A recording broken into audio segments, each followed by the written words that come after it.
My name is Emma Strother. I work at Eddie V's in downtown Austin, and I am a bartender. So my hospitality style, I like to say, is like a serial steakhouse bartender, but that's kind of dated now because I said that last time. But essentially, I am a speed fine dining bartender. So I basically make sure all 22 of my guests get fine dining service while I also push out, 400 covers worth of drinks in the well. So it's all about speed, but also all about making it look like you're cool, calm, and collected and nothing is wrong. And you're here at the fine dining establishment that you paid to be at. So Austin bar culture has shaped me in many ways. Again, I have only been a steakhouse bartender, but Austin is just so much smaller. I'm from Houston. Austin is so much smaller than Houston. So truly, you get to know everybody, your regulars, the people around you, the people that work at the next bar, the people that work downtown. So it is just a tiny community of people that all have each other's backs, and it's something very special. So, in my opinion, what makes a great bartender is somebody that can stand and talk to you and have an amazing conversation and also make 3 drinks at the same time. Like, you're still engaged with somebody that you're trying to make a connection with and someone you're trying to give good service to, but at the same time, you're getting what you need to get done. So you're not standing and talking, but you're also not ignoring the guests and, pumping out well drinks. There's a balance. So honestly, a good bartender is balanced.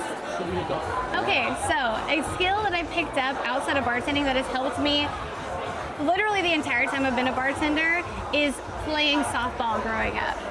Genuinely, I don't think enough people see bartending as a sport and a job that you need to be on your toes. It's a physical job, and a lot of people think you're just standing taking orders, but to me, honestly, just being in position, waiting for the ball, always being on your toes, seeing everyone as your team, and like anything you can do for the team, that's something I picked up from softball and something that I literally bring to work every single day. It's just an athleticism that a lot of people don't think you need to be a good bartender, but you do.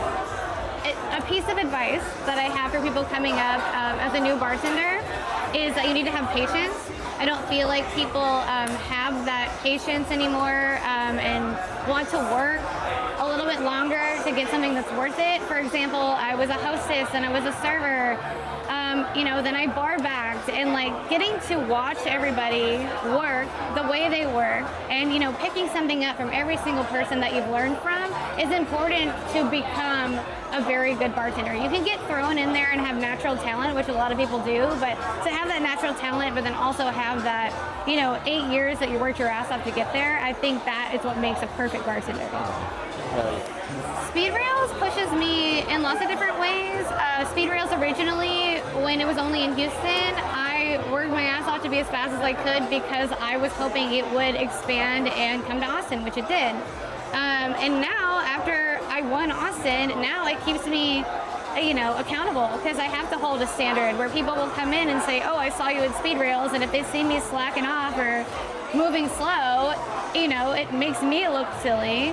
So honestly, it just keeps me accountable, and it's made me work really hard, and it's kind of given me a little bit more structure to how I bartend, and I want to be proud of what I'm putting out for everyone. So my performance in the qualifier today was very good. I'm very proud of myself, but I did get second place again. The last qualifier I got second as well, and it gets to the point where you do it so many times, and you've tasted winning once, that I just want to win, and it's going to make me push harder and harder until September 9th, and I want blood, I want that smoke, I want every single one of these other 7 people to bring it as hard as they can because I want to prove that I can do it back to back. Taking second place to Nate is a mixed bag of feelings because I do love Nate as a human. I think he's a great guy, but Nate was one of the original 8 competitors in the Austin tournament, so he is always going to be one of my mortal enemies. And for him to beat me by such a small margin means that I'm just going to have to beat him later even worse. So my opponent Oscar is actually very, very similar to me. He is the only other steakhouse bartender. So he and I are the fine dining bartenders of Austin. So his style of bartending is very, very similar to mine. So I'm very interested to see how it comes out. I do think that I can get the job done, but I hope he comes out with all the smoke he's got because I want it. I really, really do. So, Eddie V's, baby. These is going down. So someone who really impressed me today is Sean. Sean from Powder Room was an absolute madman maniac. He crushed all of our times. All of our raw times were a joke compared to his. He made mistakes based on the rules of the competition, which is very common with a rookie.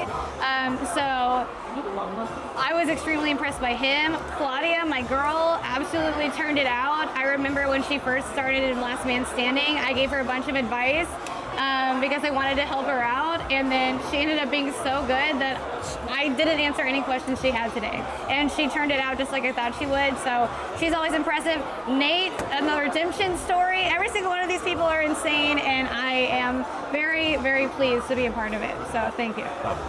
So the way I'm going to mentally prepare for the craft portion is I'm basically going to get back to my roots. So I have written menus before, I've had drinks on menus before, but now that I've been in like kind of the corporate world for such a long time, it is going to be interesting kind of getting back into that creative mindset. But I'm really excited. I honestly feel like it's a really great opportunity to, unlock that part of my brain again and not just focus on speed and, pumping out the same exact drinks over and over. I have a couple of ideas and a couple of people that I want to kind of honor with this version of the Tom Collins I would be making. So I just kind of have to get back into the mindset of where I was before I was corporate.